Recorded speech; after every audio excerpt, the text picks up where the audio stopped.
Kesempatan kali ini saya akan memberikan berita yang sangat heboh saat ini pada teman-teman, berita yang mengguncangkan dunia CPNS.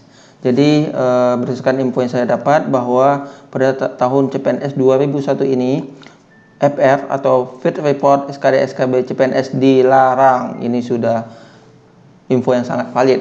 Ini dapat kita lihat dari tweet resmi BKN Go ke bkngo.go.id. Di sini bilang panik lah masa enggak. Nah, jadi berdasarkan status Pak Abi Ridwan, di sini disebutkan kalau saya ingatkan peserta Dikdin 2021 CPNS 2021 P3K 2001 dilarang membuat fit report tentang ujian SKD SKB. Seleksi kompetensi atau ujian apapun yang sudah dijalani ini kompetisi, bukan acara gathering. Panselnas atau pansel instansi bisa saja mencoba peserta yang melakukan hal tersebut.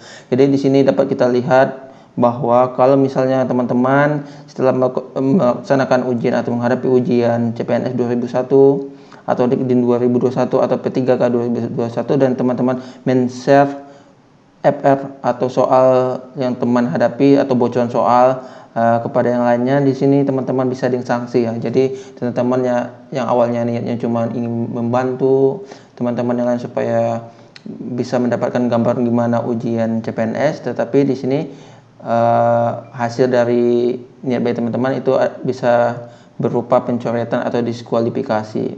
Jadi kalau menurut saya, kalau misalnya teman-teman pada CPNS tahun 2021 ini jangan mau sesekali men-share FR karena akibatnya sangat fatal, bisa dicoret, bisa dianggap gagal. Kemudian di sini kita bisa lihat gimana komen-komen netizen. Di sini dapat kita BDN. Komennya mestinya nggak perlu risau soal FR min kalau emang soal tiap tahun beda-beda, karena FR bagian dari euforia cerita orang keluar ujian. Jadi daripada menghentikan itu, mendingkan soal aja dibikin benar-benar beda dari tahun ini. Bisa dong, pasti masa enggak. Kemudian ada komen, haha, kayak kemarin pas KB aku dapat jadwal awal sehingga dapat jadwal akhir FR di mana-mana itu plek-plek ketipik soalnya sama.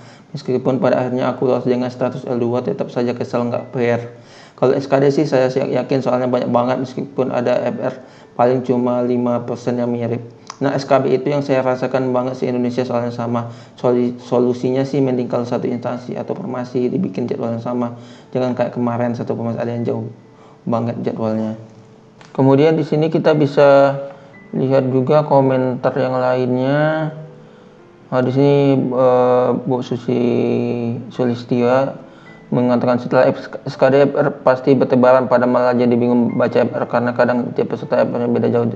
Tetap belajar menurut visi BKN emang paling tepat sih. Kemudian nanti kalau ada komen, fit report kesan peserta CPNS sama saja membagikan informasi ke musuh, itu kesan fatal yang dilakukan secara sukarela. Kemudian ada komen, FR menurut gue bukan jaminan sih mau dikeluar, karena kita mesti belajar. Kalau saya pribadi itu lainnya diskusi sih, jadi bisa benar-benar bisa salah. Kemudian komen, FR itu emang nggak bisa dibentuk walaupun dengan question yang berikan yang perlu diberikan. Sebenarnya teknis pelaksanaan, jangan sampai kita dan saingan kita ujian beda sisi atau bahkan beda hari nggak terjadinya. Kemudian ada komen, harusnya yang paling benar itu waktu pelaksanaan atau sistem paling khususnya SKB kalau pakai atau kombinasi bisa sampai ribuan soal. Atau apa FR yang bahasa peserta bisa nggak bisa lah, masa enggak. Tanpa FR bagi peserta yang udah tes duluan, apalagi tes wawancara buat peserta yang kebagian jadwal di akhir atau full amunisi. Untung 2 tahun lalu belum kenal, jadi nggak ikut-ikutan, cuma ikutin petunjuk kisi di NKSBKN. Kalau udah rezeki nggak akan kemana, puji Tuhan. Kemudian ada komen, kenapa saya ada kemudian ada yang komen ini bisa dibaca komentarnya, komentar para netizen. Ini sudah menghebohkan karena tahun sebelumnya banyak FR yang bertebaran tahun 2018-2019. Jadi berdasarkan pendapat saya, kalau misalnya ujian CPNS ini daripada kita bisa kena gagal, di diskualifikasi dan dicoret, lebih baik kita hanya menyimpan soal yang kita temukan pada ujian itu untuk diri kita sendiri, tak usah disebar-sebar karena akibatnya bisa fatal, bisa menggagalkan hasil ujian kita. Padahal kita udah capek belajar sebelumnya, misalnya kita nilainya dapat 400, tiba-tiba karena akibat kita men-share FR dicoret dan dianggap betapa sedihnya nasib kita. Jadi sekian info yang dapat saya bagikan, semoga bermanfaat bagi teman-teman semua. Kemudian jangan lupa subscribe, like, dan tekan tombol lonceng. Sekian, goodbye. Assalamualaikum warahmatullahi wabarakatuh. Oke, sekian info yang dapat saya bagikan pada kesempatan kali ini. Semoga bermanfaat. Jadi gimana? Panik nggak? Paniklah, masa enggak? Jadi teman-teman panik atau enggak nih kalau misalnya FR CPNS tahun 2021 dilarang untuk disebar? Oke, semangat. Tetap semangat untuk belajar untuk persiapan CPNS 2021.